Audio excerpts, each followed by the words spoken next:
We are going to jump into an in-depth recap of this episode of Worlds Beyond Number before we dive into our discussion of it. And we like to cut that recap out and host it separately for your convenience. So without further ado, let's just jump straight into that. And forgive me as I pull my notes up here. Same Z's. Boom. But this is episode 23 of Worlds Beyond Number, The Wizard, the Witch, and the Wild One, On Your Way. So we pick up where the last episode left off with Ursulon basically in this kind of liminal space while he's teleporting through the chaotic fire that had just erupted at the Citadel. And within this fire, it's basically taken the form of a forest. And Ursulon has been left with a choice, basically. He can go forward toward Ame and Grandmother Wren's cottage. He can go to this burrow that he has seen in the forest, or behind him we know is the stranger, this great spirit from the first episode. Brennan does, and we'll talk about this later, but I think presents Lou with a very nice gift in saying that Ame has already made it safely. And Ursulon, you have managed to save all of the other wizards that were caught in the chaos of this spell by cutting the curse, if you will, with Wavebreaker. So what are you going to do? You've got the behind you, in front of you, and to the side, basically. And what are you going to do? And before Lou can make a choice, he can basically hear this man in black behind him walking closer. And Ursulon is like, hey, what should I call you? You have many names. And the man in black says, what do you want to call me? Like, what do I seem like to you? And Ursulon doesn't turn around, but he says, the man in black is my favorite. And the man in black is like, it's real tragic that you're way shadowed here. Humans can be cruel. And those in tall towers are like the most wicked of them all. And he's like, why don't you just walk with me for a bit, Ursulon? Just walk with me. And Ursulon's like, I don't think I have the time today, but maybe we'll walk soon. And Ursulon even references the date that he is supposed to come back to Ame's cottage, again from episode 1 year from that day. He's like, maybe we'll walk then. Um, and the man in black also references their first meeting and is like, yeah, even on that day, there was already a wizard there. Like, so you've been, entwined with them since then. And he says, Ame's kindness is going to end up getting her throat cut. And, you got to watch out for wizards, basically. He says the Citadel is like a knife plunged deep into the heart of the world. And that heart Ame is responsible for. He's basically saying that, kind faces obscure like murderous intent. Like they're coming for you, they're coming for me, they're coming for all of us. And Ursulon's like, I'm going to do my best to heed your warning. And the man in black's like, well, remember that in this time of warning, I asked for you to walk beside me, but your choice is your own. And basically, Lou is told that, like, if he waits one more second, the man in black is going to be by his side. So Ursulon makes his final decision and he makes a jump for this burrow in the side of the forest. And as he goes in, he basically starts falling. And that's where we cut to Ame, who arrives at her cottage, Grandmother Wren's cottage, but now hers. She collects herself for a second after that weird transportation, and she realizes she doesn't know where her friends are, and she's just burned a bunch of bridges. So she enters the house and finds Mr. Soup. And the fox basically immediately goes to Ame's room to get some sleep because he's exhausted. And Ame and Mr. Soup actually make some soup and then sit down to talk on the porch. She catches him up on all of their adventures. She mentions, the meeting coming up with the Coven of Elders. And Mr. Soup's like, yeah, they sent a bunch of messages here. He takes all of them out. He says that, when it's a full Coven meeting like this, Ame, you're allowed to bring a retinue if you want. Like you can bring advisors and friends. And Ame tells him about what the wizard Sly told her and how that the Coven is apparently going to try to get rid of her station and her.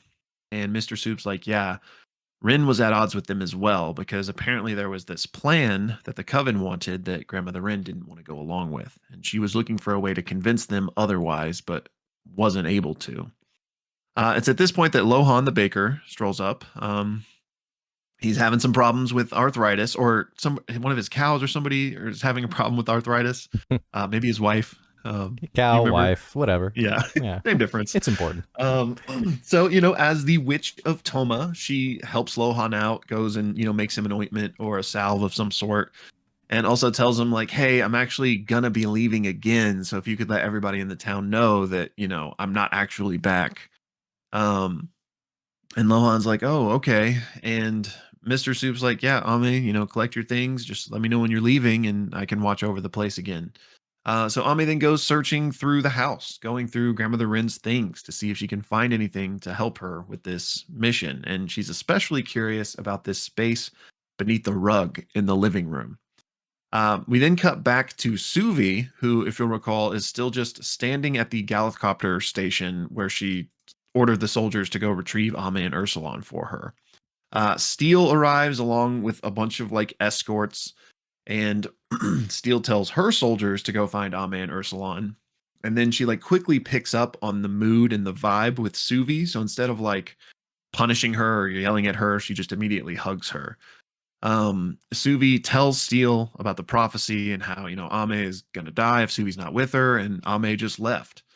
So Steele is taken aback by this and casts like a potent detect magic. And through that, I guess, can see that, Suvi even tried to like grab Ame, which was that big moment from an episode or two ago. And Steele just kind of like laughs and is like, "Well, Suvi, you followed orders. Like, thank you."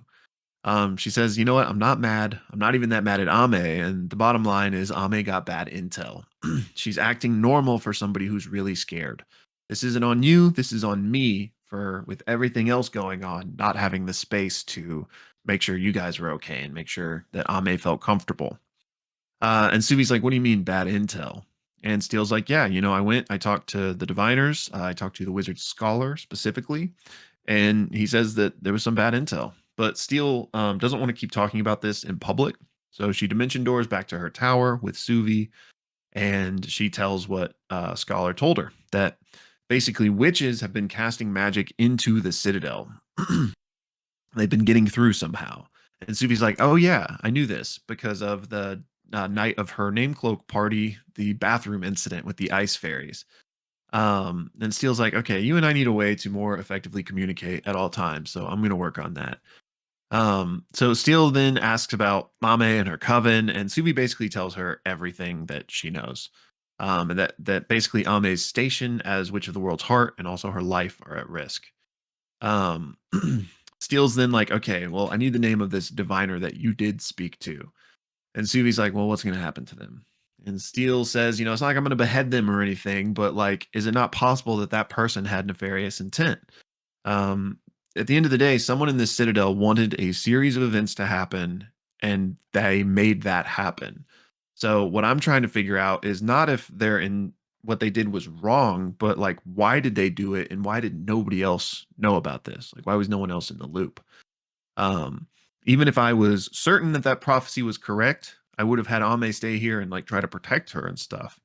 Um, and so Subi realizes that like at the end of the day, Steele has always been there for her entire life. So Subi decides to just be honest and tell her the truth, that it was the wizard Sly and that he was a friend of Grandmother Wren's.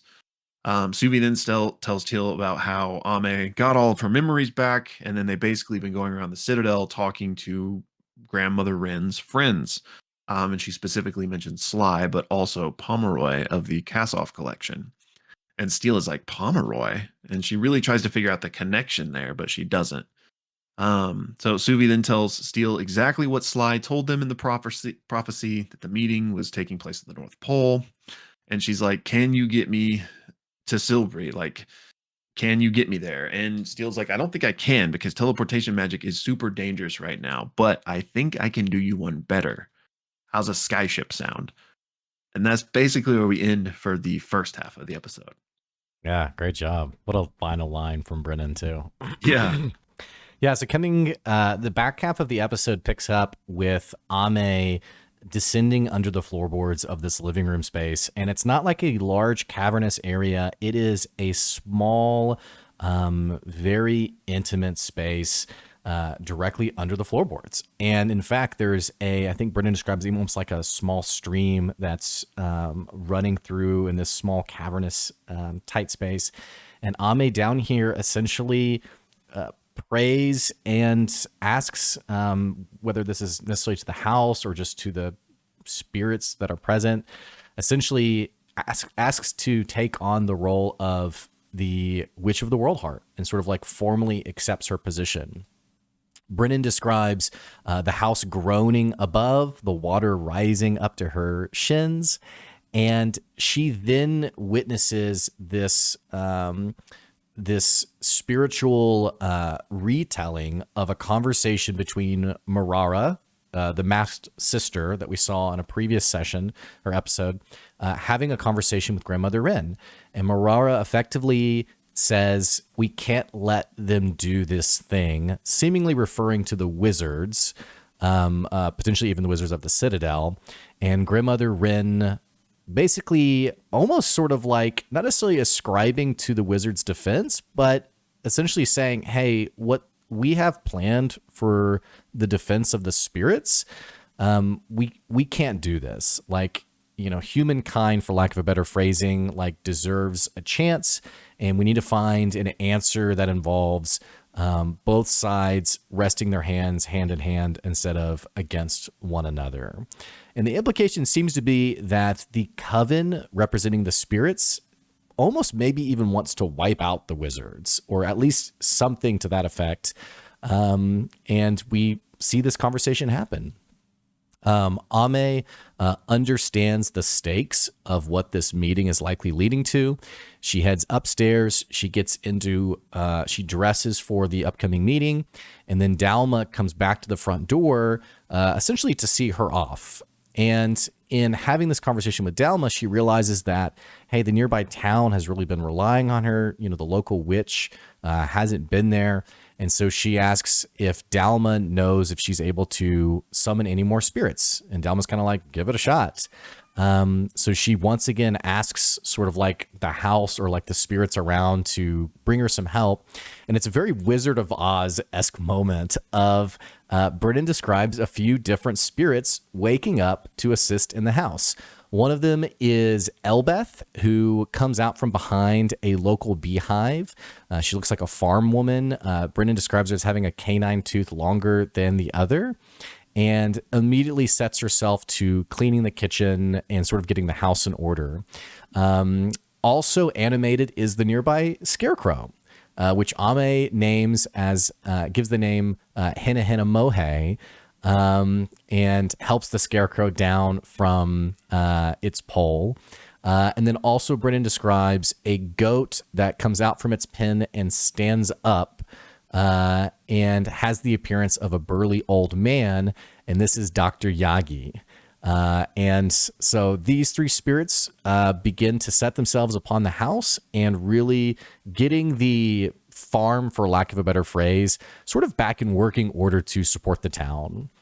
Ame also goes back up to Grandmother Rin's study and finds some old letters and missives between Grandmother Rin and Stone, and even finds a letter that essentially is a letter from Stone asking Rin to gift a pendant to Suvi, or maybe it was like the creation of this pendant that would effectively, once worn, make Suvi invisible to greater spirits, which, thinking back to the Shrine of Orima, where Orima couldn't hear Suvi, that then connects the dots with that.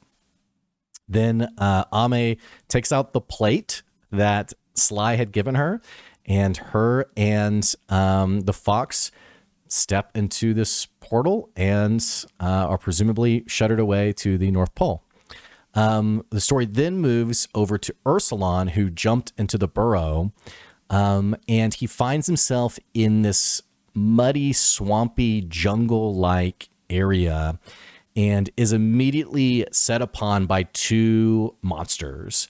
Brennan describes him as like a combination of like feline and baboon. He chops the head off of one of them. The other one attacks him and pounces on him and begins to pull the citadel lapel off of his tunic. and I think like once it's on the ground begins like smashing it even. And Ursulon realizes that they aren't necessarily hostile, they hate the Citadel. And so he identifies, he says, and actually remembers, I think, I don't know what the language Brennan calls it, but like basically his spirit tongue actually says it in this spirit language of like, I'm not with the Citadel. The baboon cat creature calms down and essentially offers to lead him somewhere and scurries off. And it's also as Ursulon's kind of getting his feel for the area that he sees far on the horizon, this sort of lush jungle being basically firebombed by a number of skyships that have sort of filled the horizon with this massive roaring flame. And the implication is, I think that the Citadel is firebombing where he is, which I believe is revealed to be Gauthmai. He follows the baboon creature to basically this massive tree house, this like house built out of this massive tree. And there are two kids playing who are immediately stunned to see Ursulon. Brennan describes them as actually looking a little bit like Suvi. Very interesting detail. The mother comes out and is immediately like, who are you? What are you doing? And Ursulon names himself. I'm Ursulon. I don't mean you any harm. And the mother's basically like, hey, come with me. Brings him inside up to a small room where he finds an elderly Kalaya. I'm getting like teared up thinking about this part, man. And they have this amazing reunion of Kalaya realizing that Ursulon had never died. She was worried that he had died at the battle of, I think it was Caro, like Karen and Caro, or Starling's Ford. Starling Ford. Yeah, I don't know what I'm thinking of then. Karen and Caro. That wasn't even close at all. Yes, Starling Ford. That's right. In realizing there's this great line where she says, it wasn't that I was too late. I was just early. You were the one who was late. And they have just a very sweet reunion. She mentions that these are her kid and her grandkids, and that she married a human and had kids, and they're divorced now, or ex-husband, or she says something to that effect, and offers basically to get Ursulon where he needs to go. She offers to show some magic to Ursulon. We cut away from his story and move to Suvi, who's on her airship, drastically approaching the North Pole, and winds are blistering, and Suvi is focused and freaking ready to rock as the ship continues north. And that is where arc number 2 comes to a close. This amazing story. And if you've watched just our recap, you have some comments, or you want to see our full discussion, make sure you click the link in the episode description for that.